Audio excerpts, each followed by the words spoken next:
제가 오래전에 제가 가끔 제가 읽고 감명받은 책을 항상 소개를 하잖아요. 오래전에 한 권 소개했던 적이 있는데 카나리아의 경고라는 책입니다. 이 책인데 카나리아의 경고, 게리 스턴이라는 사람이 쓴 책인데요. 저 옆에 보시면 탄광 막장으로 내려가는 광부가 카나리아 새를 들고 내려가는 장면입니다. 이 카나리아의 경고라는 책을 읽어보면 저 얘기가 나와요. 막장은 항상 위험 요소들이 많이 있는 곳이죠. 언제 위험한 상황이 닥칠는지 예측 불허지요. 그래서 막장으로 내려갈 때 여러 가지 위험이 있지만은 주로 그 위험한 게 뭐냐면 메탄가스. 이렇게 광을 캐다 보면 그 메탄가스가 유출이 되면 그 속에서 광부들이 다 질식사를 하는 거예요. 그래서 저 카나리아를 들고 내려가서 작업 현장에다 이렇게 매달아 놓는데, 이 카나리아라고 하는 새는 아주 민감성이 있어서 위험 요소가 발생을 하면 먼저 감지를 하고 카나리아 새가 위험 요소를 알려주는 거예요. 그래서 카나리아 새가 뭐 지저긴다든가 날개를 푸덕인다든가 위험 요소를 감지해서 신호를 보내주면 이 광부들이 빨리 대처를 해서 어려움을 면할 수 있다, 이런 얘기입니다. 이 게리 스턴이라는 사람은 망한 기업을 왜 망했는지 분석해서 회생할 수 있는 방안을 제시하는 분인데, 이 책에 보면 저 얘기를 하면서 어느 기업이 잘 되던 기업이 몰락을 한 것은 우연이 아니다는 거죠. 그 기업이 몰락할 수밖에 없는 위험 신호들이 있었음에도 불구하고 그걸 감지하지 못했다는 것이죠. 여러분들도 보셨겠지만은 저는 목회하다 보면 주로 성도님들 만나서 오늘 갑자기 이렇게 병이 왔다, 어제까지 멀쩡했는데 갑자기 이런 일이 불행이 닥쳐왔다고 갑자기란 말을 많이 쓰세요. 근데 자기가 갑자기 왔다고 느끼고 있지만 갑자기 온 건 아니죠. 그 사람에게 그 병이 발병하기까지는 전조 증상이 있었던 건데 자기가 그걸 알아차리지 못했던 거예요. 이렇게 불행하게 될 수밖에 없는 신호가 그 전에 많이 있었음에도 불구하고 자신이 그걸 감지하지 못했던 거죠. 오늘 우리가 읽은 이 말씀에 보면 이스라엘 백성들이 천신만고 그때 출애굽을 해요. 그들이 출애굽을 할 때 가슴이 부풀어 올랐죠. 우리가 조상들이 약속 기업으로 받은 땅, 가나안 땅에 우리가 이제 들어갈 거야. 꿈에 부풀어 있었죠. 그런데 그들이 꿈꾸던 그 가나안 땅에 들어가지 못했죠. 광야에서 다 죽었죠. 그 불행한 내용을 오늘 우리가 본문으로 읽은 거예요. 그들이 광야에서 죽으려고 출애굽했던 건 아니지 않습니까? 가나안 땅에 들어가기 위해서 출애굽했는데 왜 그 땅을 밟아보지 못하고 광야에서 다 죽었냐 이거죠. 하나님께서 수시로 그들에게 카나리아의 경고를 들려주셨지만 그들은 그 경고를 듣지 않았고, 경고를 듣고도 무시했고, 그 결과가 뭐냐면 광야에서 다 멸망당한 거예요. 그들이 이 멸망당한 이 가슴 아픈 사연을 이렇게 고린도전서에 기록을 하시고 오늘 이 현대를 살아가는 우리에게 들려주시고 읽게 하시는 하나님의 의도가 뭔가요? 6절 말씀 보시겠습니까? 6절 말씀 우리 다 같이 읽어봅니다. 시작. 이러한 일은 우리의 본보기가 되어 우리로 하여금 그들의 악을 절교한 것 같이 절교하는 자가 되지 않게 하려 함이니, 그들이 망한 기록을 우리로 하여금 읽게 하고 듣게 하시는 이유는 마지막 시대를 살아가는 우리에게 카나리아의 경고로 들려주시기 위해서라는 거죠. 그들이 이렇게 하다가 망했네, 그들이 그렇게 하다가 망했네, 그것을 우리에게 들려주시는 거지요. 그럼 우리는 그렇게 안 해야 되는 겁니다. 아멘. 11절도 같은 내용이거든요. 11절도 한번 읽어보시죠. 시작. 그들에게 일어난 이런 일은 본보기가 되고 또한 말세를 만난 우리를 깨우치기 위하여 기록되었느니라.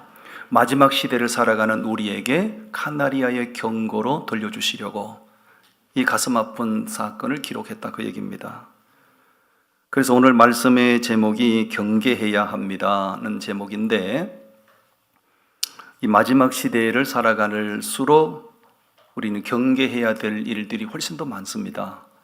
진짜 우리가 영적으로 깨어있지 않고 경계하지 않으면 어느 순간 어떤 일로 인해서 우리가 넘어지고 망하게 될는지 아무도 예측할 수 없어요. 오늘 제가 무엇을 경계해야 되는가 3가지 말씀을 나누겠는데요. 첫 번째, 따라합니다. 미혹을 경계해야 합니다. 여러분, 미혹이 무슨 뜻입니까? 미혹이란 말은 마음이 흐려져서 무엇에 이렇게 분별을 못하는 걸 미혹이라고 그래요. 우리를 미혹하는 일들이 천지백갈입니다, 여러분. 자, 말씀 보시겠어요? 7절과 8절 말씀을 우리 같이 봉독합니다. 7, 8절 시작. 그들 가운데 어떤 사람들과 같이 너희는 우상 숭배하는 자가 되지 말라. 기록된 바 백성이 앉아서 먹고 마시며 일어나서 뛰논다 함과 같으니라. 그들 중에 어떤 사람들이 음행하다가 하루에 23,000명이 죽었나니 우리는 그들과 같이 음행하지 말자. 이스라엘 백성들이 출애굽을 해서 광야를 통과하는 가운데 2가지 때문에 망했다 그 얘기잖아요. 첫째는 우상 숭배하다가 망했고, 2번째는 음행하다가 망했다. 이스라엘 백성들은 여호와 하나님을 섬기는 사람들이지 우상을 섬기면 안 되는 사람들이에요. 근데 왜 그들이 우상 숭배했을까? 우상 숭배에 빠졌을까요?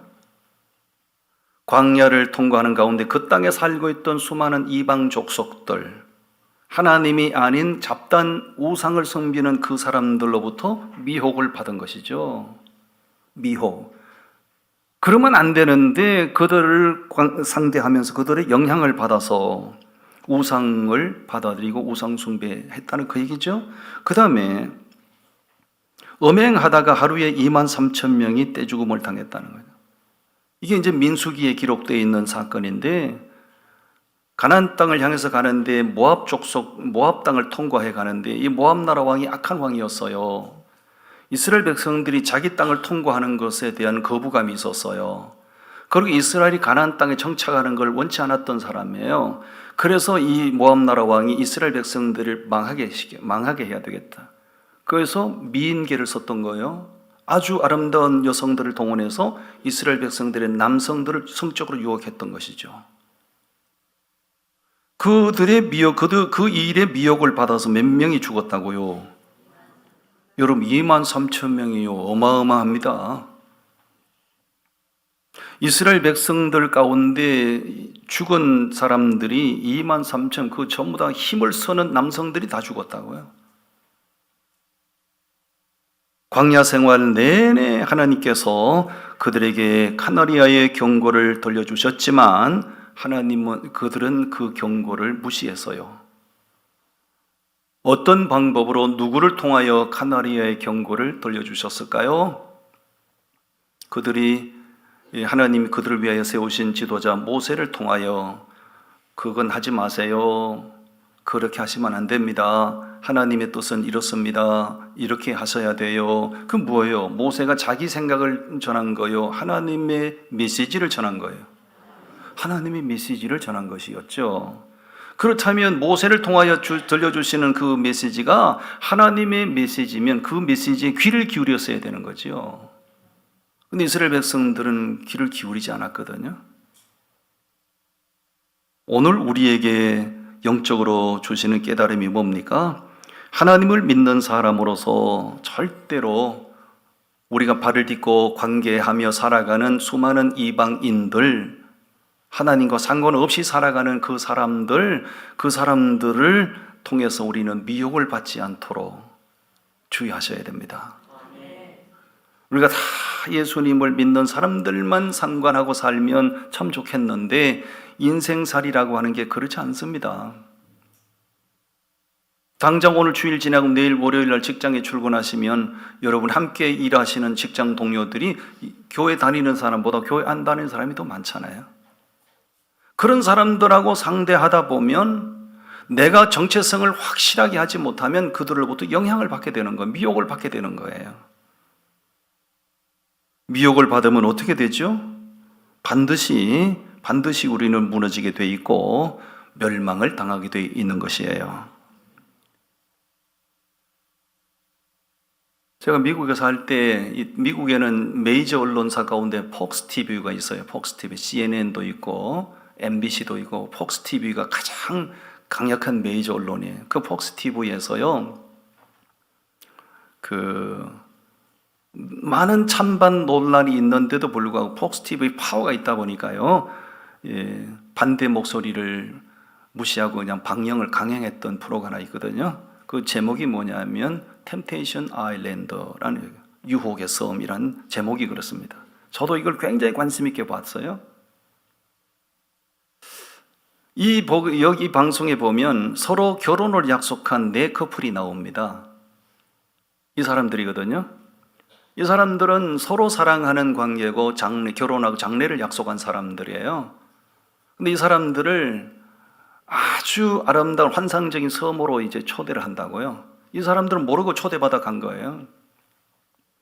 가보니까 뭐 환상이에요. 비치가 그림 같은 비치가 있고 너무너무 환상이에요.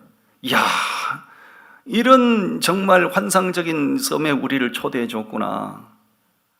근데 이 사람들이 그 섬에서 일주일 동안 지내는 거예요. 근데 거기에 26명의 남녀를 투입을 시킵니다.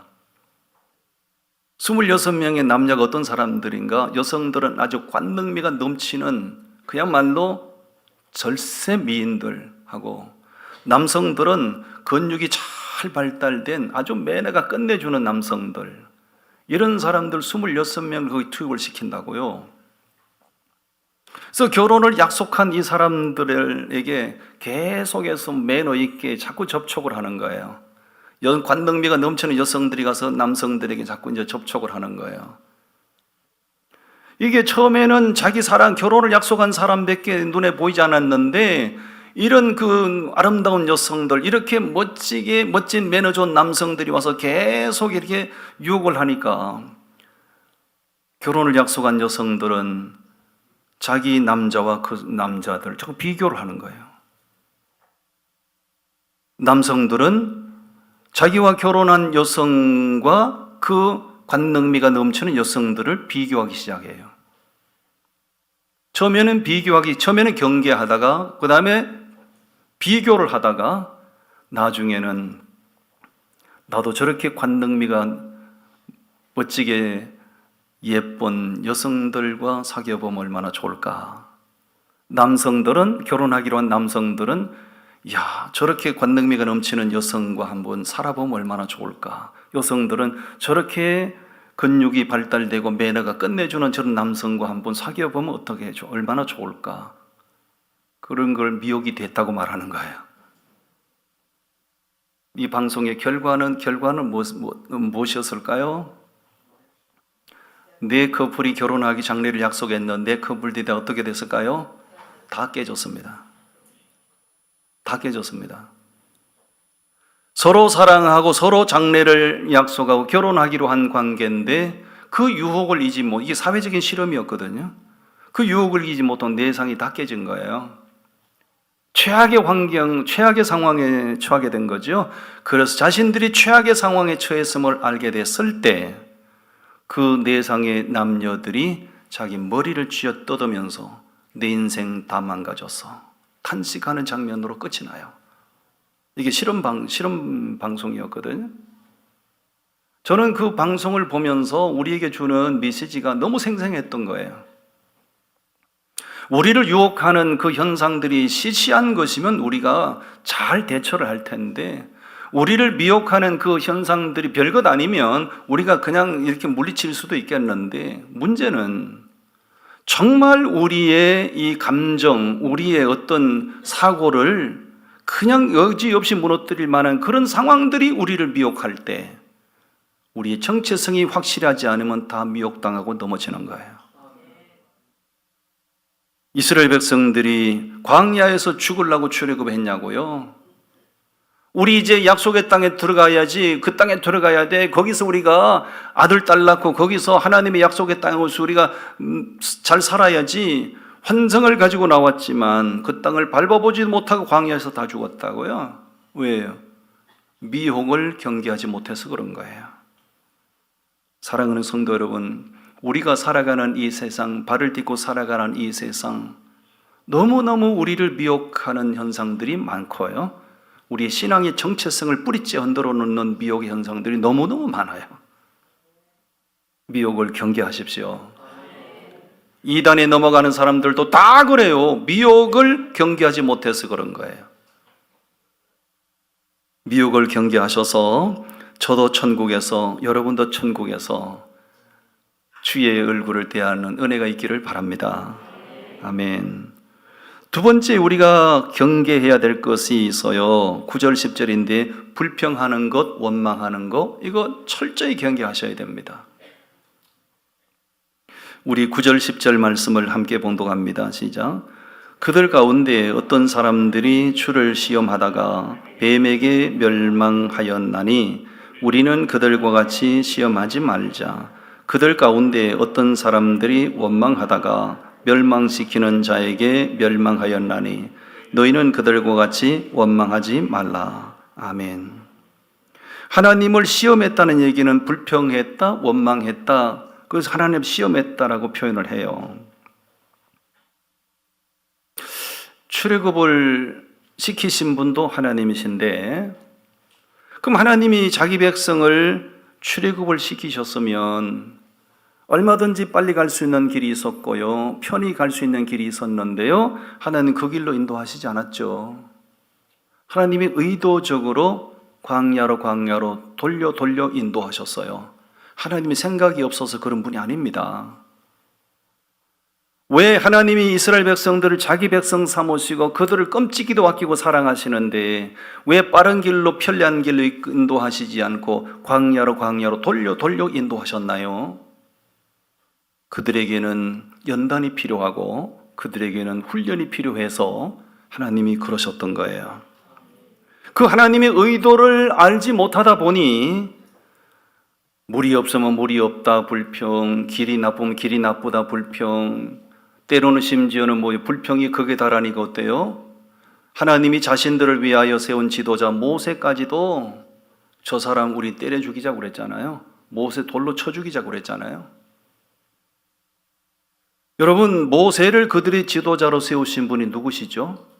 하나님이시죠. 이스라엘 백성들은 모세를 거부할 때 하나님께 하는 것인 줄 알지 못했어요. 단지 인간 지도자 모세를 거부하는 거라고 생각했던 거죠. 그러나 하나님께서 보실 때는 그건 인간 지도자 모세를 거부하는 게 아니고 누구를 거부하는 거예요? 하나님을 거부하는 거예요. 그걸 몰랐던 거죠. 그 모세가 마음에 안 든다 해서 모세를 돌로 쳐 죽이자면 누구에게 돌 들고 덤비는 거예요? 하나님에게 돌 던지는 거죠. 그것이 한두 번이 아니고 번번이 그래서요. 번번이. 결국은 그 습관적인 불평과 원망의 결과는 뭐였습니까? 광야에서 멸망. 광야가 그들의 무덤이 되고 말았던 거예요. 그래서 오늘 말씀에서 이렇게 말씀하는, 너희는 저들과 같이 하지 말라고 말씀하는 거예요. 너희는 그들과 같이 하지 말라고. 여러분, 원망 불평은 절대 하나님이 주시는 게 아니에요. 원망하면 망한다, 불평하면 불행하게 된다는 걸 사단 마귀가 정확하게 알기 때문에 사단 마귀는 하나님은 우리를 살리기를 원하시지만 사단 마귀는 우리를 불행하게 만드는 게 목적이기 때문에 원망하면 불행하게 된다, 불평하면 불행하게 된다는 걸 알기 때문에 계속해서 마음의 원망, 입술의 불평 터져나오게 하는 거죠. 사단의 역사예요. 사도행전을 보면 사도 바울이 전도하다가 빌립보에서 채찍에 맞고 지하 감방에 갇히는 사건이 일어나요. 인정사정 없이 채찍으로 때렸거든요. 한두 대 때리고 만 게 아니고요. 사도 바울의 몸이 만신창이가 되도록 채찍으로 후려쳤다고요. 바울이 무슨 죽을 죄를 지었습니까? 귀신 들린 사람 고쳐준 거잖아요. 그게 채찍 맞을 일입니까? 근데 어쨌든 바울이 그렇게 지하 감옥에 갇혔을 때 제가 말씀을 가만히 묵상하다 보니 야, 내가 이런 상황에 처했더라면 어떤 반응을 보였을까 생각해 본 거죠. 틀림없이 나 같았으면 하나님, 내가 이런 꼴을 보려고 지금까지 내 모든 삶을 포기하고 복음을 위해서 살았던가요? 하나님, 내가 이런 꼬라지를 보려고 여태까지 내가 목숨 걸고 복음을 전하고 다녔던가요? 뭐 여지없이 하나님을 향하여 불평을 쏟아놓지 않았을까요? 옆 사람 보고 내가 보니 당신도 그랬을 것 같아. 틀림없이 그랬을 거예요. 그러나 사도 바울은 그렇게 반응하지 않았죠. 내가 억울하게 채찍맞은 것이 맞고 이 감옥에 갇혀서 내가 살아나갈 가능성도 보이지 않고, 그렇지만 하나님께서 역사하심을 믿고 한밤중에 얼마나 소리 높여 찬송하고 얼마나 소리쳐 기도했던지 죄수들이 다 듣더라고 그랬잖아요. 결과는 뭐였습니까? 지진이 나게 하시고 옥문이 열리게 하시고 착고가 부러지게 하시고, 결국은 그를 때리고 잡아가두던 간수장 가족까지도 구원하는 이런 역사가 일어났던 것이죠. 여러분, 감사가 능력입니다. 이 불평촌하고 감사촌이 있는데 삶의 모습이 대조적이에요.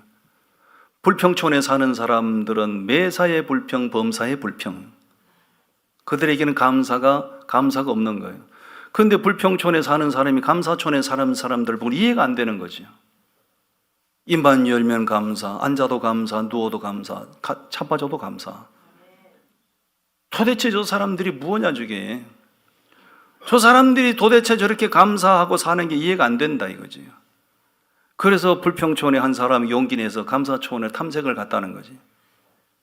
가서 보니까 그러므로 감사하시고, 그러니까 감사하시고, 그것까지도 감사하시고, 감사밖에 몰라. 그래서 이 사람이 엄청나게 교훈을 받았다는 거지. 야, 이렇게 사는 것이 사람 사는 거구나. 나도 이제 돌아가가지고 이 사람들처럼 살아야지. 그래가지고 나도 우리 마을에 불평촌에 가서 나도 이제 이게 감사하며 살아야지 하고 돌아갔는데, 불평촌에 딱 도착하는 순간 불평이 터지는 거예요. 에이씨, 오늘 감사촌에 가가지고 별로 얻어먹은 것도 없이 감사만 실컷 하고 왔네. 그거 불평했다는 거예요.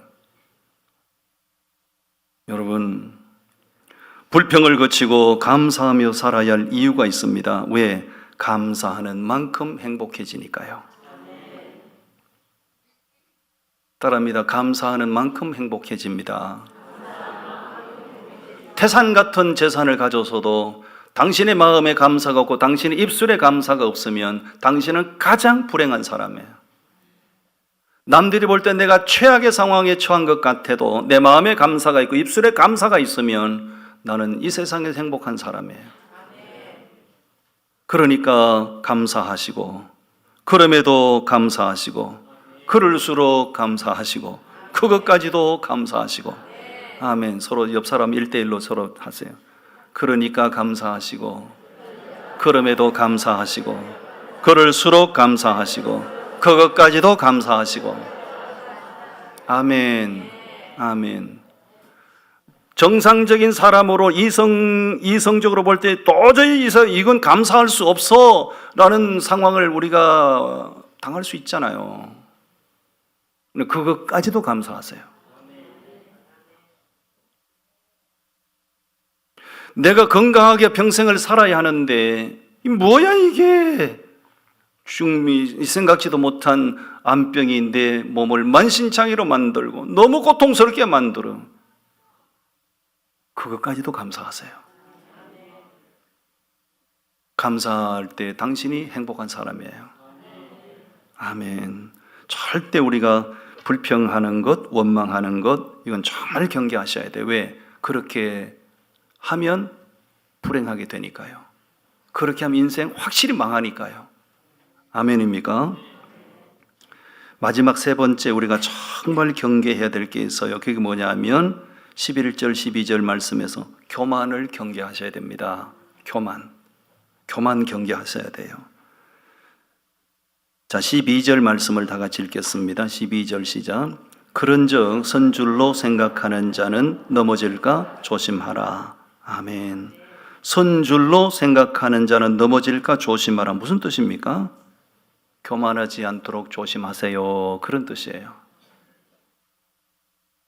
이스라엘 백성이 광야에서 멸망한 이유는 뭡니까? 불평하다가 원망하다가 더 뭐예요? 교만하다가. 그들이 어느 정도 교만했습니까? 아까 말씀드렸잖아요. 모세를 하나님이 세우셨는데 모세를 하나님이 세운 사람으로 인정하지 않았죠. 모세가 반석을 쳐서 물을 냈을 때 당신 최고예요. 엄청나게 엄지척 하다가도 조금 힘든 상황이 오면 이 사람 뭐야? 이렇게 되는 거죠. 당신 우리 책임져? 이렇게 되는 거죠. 모세만큼 온유한 사람이 없다고 그랬거든요, 성경에. 그렇게 하나님 인정하셨던 온유한 사람 모세도 이스라엘 백성들의 그런 습관적인 모습 앞에 감정 통제가 안 됐던 거죠. 그래서 지팡이를 들고 반석을 2번 치는 바람에 모세도 결국 약속의 땅에 못 들어갔거든요.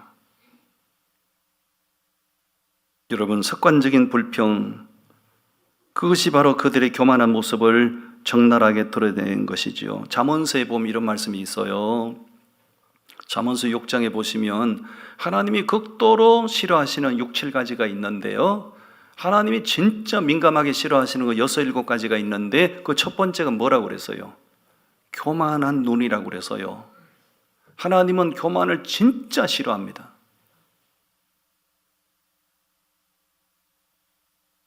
사울 왕의 얘기가 나오지요. 사울 왕. 이스라엘의 초대 왕입니다. 이스라엘 백성들이 하나님 우리도 인간 왕을 세워주세요. 왕을 세워달라고요. 글쎄 왕을 세워달라고요. 왕을 세워달라니까? 하도 그러니까 하나님께서 사울을 초대 왕으로 세워주시죠. 사울이 초대 왕으로 세움을 받을 때 정말 겸손했거든요. 정말 겸손했어요. 우리 집안은 볼 것 없고요. 나는 우리 집안에서 진짜 작은 자고요. 너무너무 겸손했거든요. 겸손하니까 하나님께서 사울을 통해서 이스라엘 나라를 태평성대를 누리게 하시잖아요. 번성하게 하시잖아요. 나중에 사울 왕이 자기도 모르게 교만해지죠. 교만해집니다. 그러니까 하나님께서 그 사울을 비참하게 죽게 하시고 그의 왕위를 다윗에게 물려주시잖아요. 교만해서 사울이 불행하게 끝난 거예요. 여러분, 사도행전에 보면 헤롯 왕에 대한 얘기가 나와요. 헤롯 왕이 너무너무 교만했죠. 유대 나라를 다스리는 헤롯 왕. 너무너무 교만했죠. 예수 믿는 사람들 잡아 죽이는 것은 하나의 취미처럼 즐겼다고요. 사도행전에 뭐라고 기록되어 있는가? 그가 영광을 하나님께 돌리지 아니함으로 충이 먹어 죽게 하시니라. 헤롯 왕이 그렇게 비참하게 몰락한 것은 뭐예요? 교만 때문이죠. 교만은 조심하셔야 됩니다. 요즘 우리 새벽기도 시간에 베드로전서를 묵상하고 있잖아요. 베드로전서를 기록할 당시의 배경을 제가 충분히 설명하고 있어요. 로마 제국의 네로 황제가 얼마나 교만했습니까? 완전히 그는 사이코패스였고요. 예수 믿는 사람들 잡아 죽이는 것을 취미처럼 즐겼다고요. 근데 결국은 하나님께서 네로 황제를 어떻게 하셨어요? 정신이 돌게 만들었고요. 그가 스스로 고통에 빠져서 자살로 생명이 끝나요. 비참하게 네로 황제는 몰락을 합니다. 교만의 결국은 몰락입니다. 저도 교만하면 안 되고 여러분도 교만하면 안 돼요. 하나님이 제일 싫어하시는 거예요. 여러분, 타이타닉 영화를 다 보셨지요? 타이타닉 정말 감동적인 영화지요. 타이타닉호는 그 당시에 세계에서 제일 큰 사이즈로 만든 배예요. 엄청났습니다. 1912년도에 타이타닉호 배가 다 이제 건조가 완성이 돼서 이제 출항을 하게 된 거죠. 그러니까 정말 최대 규모, 최고 화려하게 만든 배이기 때문에 대대적으로 성선 출항하는데 성선객들을 모집한 거 아니에요. 그러니까 그 배에 2,000명이 탑승했다고요. 성객이 2,000명이에요. 야, 여러분들은 지금 최대, 지구상에서 최대 큰 배, 최고로 아름다운 배를 타고 지금 항해를 즐기게 되었습니다. 2,000명을 모집해서 태우고 출항을 한 거죠. 쭉 하고 배가 출항할 때 본사에서 타전이 오는 거죠. 선장에게. 자, 대서양을 출항하는데 북극을 항해를 하는데 빙산을 조심하세요. 빙산 주의해야 됩니다. 그거는 카나리아의 경고였던 것이죠. 본사에서 타전이 올 때 선장이 그걸 들었어야 되는데 그걸 무시한 겁니다. 빙산? 이 배가 어떤 배인데? 이 배가 빙산 정도는 문제 안 된다는 거예요. 그래서 오히려 배 안에 장례 방송을 통해서 여러분, 우리 이 타이타닉호가 이제 조금 있으면 빙산을 대하게 됩니다. 다 나오셔서 구경하시기 바랍니다. 2,000명이나 되는 사람이 갑판 위로 다 올라가서 그 장관을 목격하기 위해서 어떻게 됐어요? 충돌해가지고 대서양에 침몰해서 죽습니다.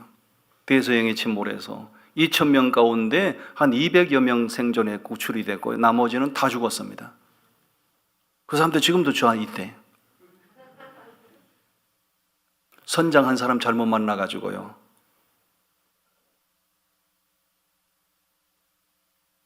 가장 울창하고 거대한 나무가 번개를 제일 무서워해야 된다는 말이 있어요. 가장 울창한 숲, 가장 거대한 나무가 번개를 맞을 가능성이 제일 많아요.